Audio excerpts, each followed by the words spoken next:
السلام علیکم عزیز بچوں، آج میرا کلاس جو ہے چوتھی جماعت کے لیے ہے۔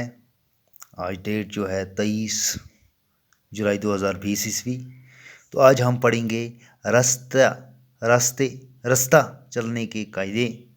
تو ہمارے پاس پیدل، آمد رفت، چوراہ، خط اور مطلب یہ اوپر دیے گئے کچھ الفاظ ہیں۔ تو بچوں آج ہم پڑھیں گے، آج ہم سڑک پر آمد رفت کے کچھ قاعدے سیکھیں گے۔ استاد کی زبانی یہ سن کر سبھی بچے چپ چاپ کان در کر سننے لگے۔ استاد نے نرم اور شیرین لہجے میں یوں کہنے شروع کیا: دوستو، سڑک پر عام طور پیدل چلنے والے اور گاڑیوں کی آمد رفت زیادہ ہوتی ہے، اس لیے حادثے کا زیادہ امکان ہوتا ہے۔ ان حادثات اور ان کے نقصان بچے کے خاطر کچھ قاعدے مقرر کیے ہیں۔ آئے بچے، آج ہم دیکھیں گے آمد رفت کے کچھ قاعدے سیکھیں گے، کچھ اصول سیکھیں گے۔ استاد کی زبانی جب بچوں نے یہ سنا تو سبھی بچے چپ چاپ اپنی توجہ استاد کی طرف مرکوز کیے ہوئے بیٹھ گئے۔ تو استاد نے نرم اور شیرین لہجے میں یوں کہنا شروع کیا۔ تو الفاظ استاد نے اپنی نرم لہجے میں، نرم طریقے سے یوں کہنا شروع کیا: دوستو، یعنی کہ اپنے بچوں کو دوستو کہا۔ سڑک پر عام طور پر لوگ پیدل اور گاڑیوں کی آمد رفت زیادہ ہوتی ہے۔ سڑک پر دونوں چیزیں ہوتی ہیں، گاڑیاں بھی چلتی ہیں، زیادہ آمد رفت ہوتی ہے گاڑیوں کی بھی، اور پیدل لوگ بھی چلتے ہیں، اس لیے حادثات کا امکان زیادہ ہوتے ہیں۔ کیونکہ دونوں جب چلتے ہیں تو اس لیے وہاں پر حادثہ ہونے کا امکان زیادہ ہوتا ہے۔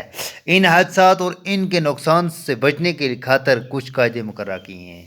ان نقصانات سے بچنے کے لیے، ان حادثات سے بچنے کے لیے کچھ قانون مقرر کیے گئے ہیں جن پر عمل کرنا ضروری ہے۔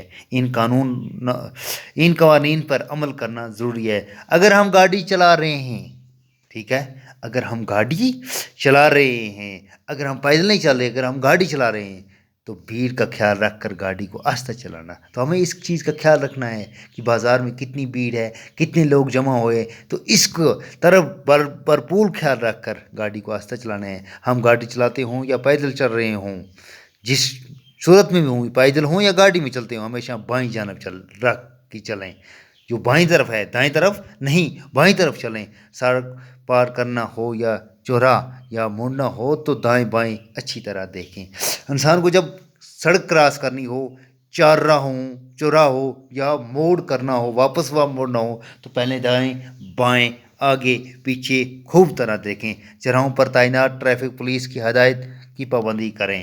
چوراہ پر جو ٹریفک پولیس کے اہلکار تعینات ہوتے ہیں تو ان کے کہنے پر سختی سے عمل کریں، جو وہ کہیں ان کے کہنے کے مطابق چلیں۔ تو انشاءاللہ کل اگلی کلاس۔ شکریہ، تھینک یو۔